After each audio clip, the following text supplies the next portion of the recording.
As we look towards the rest of 2026, it's clear that the only certainty we have is uncertainty. The world order has changed, it's ruptured, and this has implications for our business and human rights movement. For us, we think this is relevant in three main ways.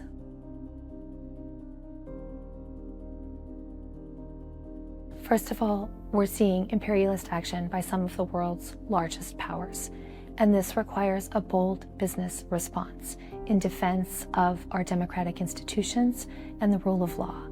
And that makes sense. It's in business's own self-interest because we know that the private sector thrives in circumstances where there's certainty, where there's stability, and where there's legal predictability. So secondly, we come to AI. We know the enormous emancipatory potential that the technology offers: democratization of knowledge, access to information, care, and education, the likes of which we've never seen. But the potential for societal harm is also significant. And it is time that regulation, smart and measured regulation and incentives of this sector catch up in order that the power of AI can be put towards the public good rather than public harm.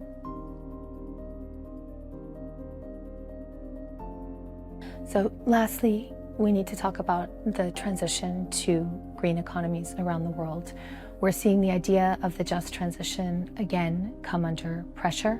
There's challenge around consensus on climate change and the value of green energy. We have major markets, major jurisdictions around the world where administrations are telling us that business as usual is just fine and reliance on fossil fuels is just fine, when all evidence points to the contrary. And this is a moment where we need to reinforce the value of the energy transition, indeed transitions across all sectors, for the purposes of long-term sustainability, for the health and the safety of planet and people across the world. And what that will require is evidence-based collective action and being led by rights holders who are so often at the forefront of corporate abuse, which is embedded in old models of extraction and reliance on fossil fuels.